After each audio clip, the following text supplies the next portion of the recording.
ፀጉራችሁ እየተሰባበረ እየተነቃቀለ እንደዚሁም ደግሞ በቀለም ከተጎዳባችሁ ቤት ውስጥ በቀላሉ መመለስ ትችላላችሁ። ሰላም ውድና የተከበራችሁ የቻናል ቤተሰቦች እንዴት ናችሁ? እኔ በጣም ደህና ነኝ፣ እግዚአብሔር የተመሰገነ ይሁን። ይህንን ውህድ በጣም ቀላል በሳምንት አንዴ በወር አንዴ ብትሞክሩት በጣም አሪፍ ያልኩት ለኔ ፀጉር የጠቀመኝን ነገር ነው። እንደምታዩት ፀጉሬ እዚህ ጋር አልተበጠረም ገና። ዛሬ ፀጉሬ የምታጠብበት ቀን ነው። በሳምንት ሁሌም ፀጉሬን ታጠበዋለሁ የማይቀር ግን ደግሞ ከመታጠቤ በፊት ግን የሆነ ነገር ሰርቼ ነው ወይ ማስክ ነገር ወይ ደግሞ ቅባት ነገር ወይ የሆነ ስፕሬ ነገር ለፀጉሬ ይጠቅማል ያልኩትን ነገር ሰርቼ ነው የምታጠበው እንጂ እንደው በደረቁ አልታጠብም። ግደሉኝ አላስበውም። የሰራሁት በጣም ቀላል በጣም አሪፍ ነው። ሞክሩት፣ ትጠቀሙበታላችሁ። ሁሌም ደግሞ ተቀብታችሁ ከጨረሳችሁ በኋላ ቅባትም ይሁን ምንም ፀጉራችሁ እንደዚህ መሳጅ ብታደርጉት ለ10 ደቂቃ ለ15 ደቂቃ በተለይ ማታ ማታ ስተኙ ጧት ስትነሱ ለ10 ደቂቃ እንደዚህ መሳጅ ብታደርጉት ፀጉራችሁ እድገቱ ይጨምራል። ወደ ቪዲዮ ደግሞ ስንሄድ እዚህ ጋር እንደምታዩት ሽንኩርት አለኝ፣ የብርቱካን ቅጠል በደንብ አጥቤዋለሁ፣ ሮዝመሪ፣ ከዛ ያሉኝ ነገሮች እነዚህ ናቸው። ፍሬሽ ሮዝመሪ ካላገኛችሁ እናንተ ደረቁን መጠቀም ትችላላችሁ። ደረቁን ሮዝመሪ ደግሞ ከየት ነው የሚገኘው ካላችሁኝ ሱፐር ማርኬት ውስጥ ይገኛል ማለት ነው። በጣም የጠቀመኝ ለብዙ ጊዜ የተጠቀምኩበት ነገር ቢኖር ሮዝመሪ በጣም በጣም በጣም አሪፍ ነው። ሞክሩት። ፀጉራችሁ ደግሞ ብዛት እንዲኖረው ለምትፈልጉ ሽንኩርት፣ የሽንኩርት ውሃ በጣም አሪፍ ነው። ፀጉር ያሳድጋል፣ ፀጉር ያፋፋል። እንደዚሁም ደግሞ የሚነቃቀል ፀጉር ካለ ፀጉር ያስተካክላል። ብዛት በተለይ ብዛት በቃ ጫካ ነው የሚያደርግላችሁ። ሽታ አለው፣ አዎ ሽታው ብዙም እኮ አይደለም። እንደዚህ ደግሞ ከተለያዩ ነገሮች ጋር ቀላቅላችሁ ስትሰሩት የሽንኩርቱን ኃይል ያጠፋዋል። በጣም ደስ የሚል ሽታ ነው ያለው። እውነት ለመናገር አዎ ሽንኩርት ብቻው ስትቀቡት ትንሽ ሽታ አለው። የእሱንም ሽታ ደግሞ ለማጥፋት ከፈለጋችሁ የሽንኩርት ውሃ ብቻውን ተቀብታችሁ ሽታውን ለማጥፋት ከፈለጋችሁ በአንድ ጆግ ውሃ ላይ 2 የሻይ ማንኪያ ወይም ደግሞ የትልቁ ማንኪያ 1 ቡና ማንኪያ በጥብጣችሁ አጥልላችሁት ልክ በሻምፖ በኮንዲሽነር ታጥባችሁ ከጨረሳችሁ በኋላ በዛ ቡና ለቅለቅ ብትሉት ደግሞ ሽታውን እንዳለ ያጠፋላችኋል ማለት ነው። ሰዎች አይታችሁ ከሆነ ቅቤ ሲቀቡ ብዙ ጊዜ ቡና ይጨምራሉ፣ ሽታ እንዳይኖረው ነው እንደዛ የሚደረገው። እዚህ ጋር እንደምታዩት ቁርንፍድ አለኝ። ቁርንፍድ ብዙም አላበዛም፣ 7 ወይም ደግሞ 6 ፍሬ ብቻ ነው የምጨምረው። ብዙ ማብዛት አልፈለኩም ዛሬ። ከዛ ንጹህ ውሃ ነው የምጨምረው። ለቤቴ አዲስ ከሆናችሁ ሼር፣ ላይክ፣ ሰብስክራይብ በማድረግ ቤተሰብ ሁኑ። ይሄንን ቪዲዮ ደግሞ ይጠቅማታል ላላችሁ ጓደኛችሁን ሼር አድርጉላት። ሰው የጠቀማችሁ ነገር ለሰውም ሼር አድርጉ፣ አሪፍ ነው ማለት ነው። ይህንን ይመስላል መጨረሻው። ይህንን ታዲያ ለ25 ደቂቃ ወይም ደግሞ ለ15 ደቂቃ ጋዝ ላይ አንተከትከዋለሁ።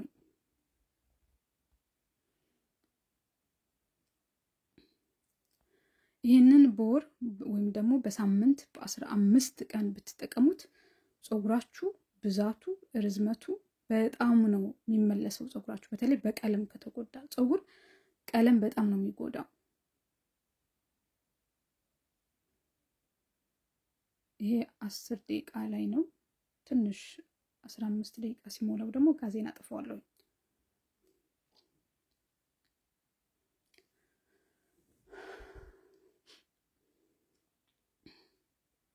ጋዜን አጥፍቼው ልክ ሲቀዘቅዝልኝ መጀመሪያ አጠለዋለሁ ቶሎ እንዲቀዘቅዝ።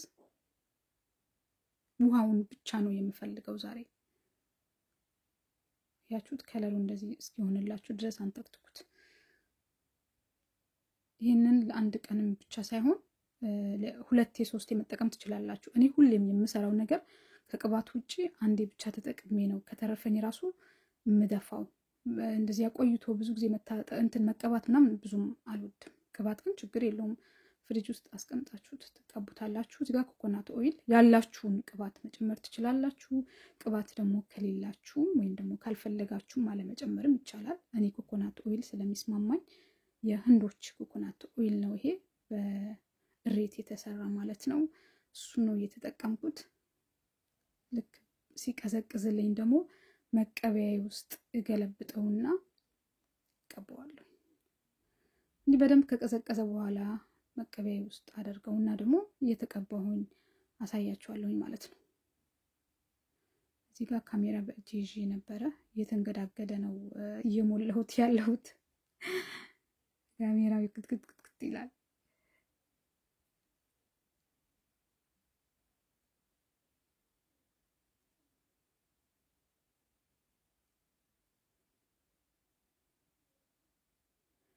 አሁን ጨርሻለሁኝ እየተቀባሁኝ ነው። ፀጉሬ እግዚአብሔር ይመስገን ብዛቱ በጣም አሪፍ ነው። እውነት ለመናገር ብዛቱ ያልተበጠረ ፀጉር ነው ብያችኋለሁ። ይሄ የዛሬ ሳምንት የሆነ ማስክ ሰርቼ ተቀባሁት። አው የሙዝና የእንቁላል ምናምን ማስክ አድርጌ ተቀባሁት።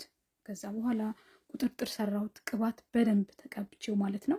ቅባት ቤት ውስጥ የምሰራቸው ቅባቶች ታጥቤ ወጥቼ ወይም ደግሞ ከመታጠቤ በፊትም የምቀባቸው ቅባቶች አሉ። እነሱንም ከፈለጋችሁ ወረድ ብላችሁ ብታዩ በጣም ብዙ አይነት ቅባት ታገኛላችሁ። አያችሁት? እዚህ ጋር ፀጉሬ ገና አልተበጠረም። ከቁጥጥር ፈትቼው ነው ይሄንን ማለት ነው። አሪፍ ነው እግዚአብሔር ይመስገን። ምንም አይልም። ጥሩ ላይ ነው ያለው ፀጉሬ። ግን ትንሽ እሳት ግን አትሰሩ። እሳት በጣም ፀጉር ይበላል። በስመ አብ ወልድ። እንደ እሳት መጥፎ ነገር የለም። በቃ ያምራል። በተለይ ቀለም ደግሞ ስትቀቡት እሳት ስትሰሩት ያምራል። በቃ በሳምንት ሄዳችሁ ታቃጥሉታላችሁ። ፀጉራችሁ እልቅ ነው የሚለው። እልቅ ብዛቱ ይጠፋል፣ ወዙ ይጠፋል። እሳት ብዙ ነገር ነው የሚያጠፋባችሁና እሳት አታብዙ ፀጉራችሁ ላይ። እኔ በ3 ወር አንዴ ብሰራው ነው እሳት ከአሁን በኋላ እንጂ እሳት አላስነካውም። እኔ ሁሌም ፀጉሬ እንደዚህ መሳጅ አድርጋለሁ። የሆነ ነገር ተቀባሁኝ ቅባት ተቀብቼ ማታ ከመተኛቴ በፊት ጧትም እንደዛው እንደዚህ መሳጅ አድርጌው ነው ፀጉሬን ማሳደግ የጀመርኩት። ቤተሰብ ሞክሩት።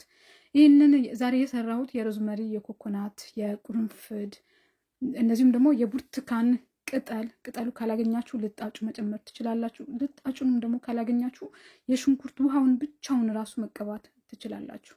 ለዛሬ ለፀጉር ያዘጋጀሁት በጣም ቆንጆ ነው። ፀጉር ያሳድጋል። እንደዚህም ደግሞ ለሚነቃቃል ፀጉር ይጠቅማል ያልኩት ቪዲዮ ይሄንን ይመስል ነበረ። እዚህ ጋር እንደምታዩት ቆዳይ በጣም ንጹህ ነው። የዛሬ ሳምንት ነው የታጠብኩት። ፎሮፎር የሚያጠፉ ሻምፖዎች ወይም ደግሞ ቤት ውስጥ የምንሰራቸው በጣም ብዙ ነገሮች አሉ። ፎሮፎር ፀጉር በጣም ይነቃቀላል እና እነሱንም ወረድ ብላችሁ አይታችሁ ተቀቡ። በጣም አመሰግናለሁ ስለምትከታተሉኝ። ሌላ ቀን በሌላ ቪዲዮ እስከምንገናኝ በያላችሁበት ሰላም ቆዩልኝ። ለቻናሌ አዲስ ከሆናችሁ ሼር እና ላይክ ሰብስክራይብ በማድረግ ቤተሰብ ሁኑ። በሚቀጥለው በሌላ በአዲስ ቪዲዮ እንገናኛለን ማለት ነው። ጥያቄ ካላችሁ ደግሞ በኮሜንት አስቀምጡልኝ፣ መልሳለሁኝ። ቢያንስ ለእያንዳንዱ እንኳን መመለስ ባልችልም እንደዚህ ቪዲዮ እየሰራሁኝ መልሳለሁኝ ማለት ነው። መልካም ጊዜ ይሁንላችሁ። በጣም ወዳችኋለሁ፣ በጣም አከብራችኋለሁ። ላይክ ማድረግ እንዳትረሱ፣ በዛው ደግሞ ሰብስክራይበር ማድረግ እንዳትረሱ። ቻው፣ መልካም ቀን።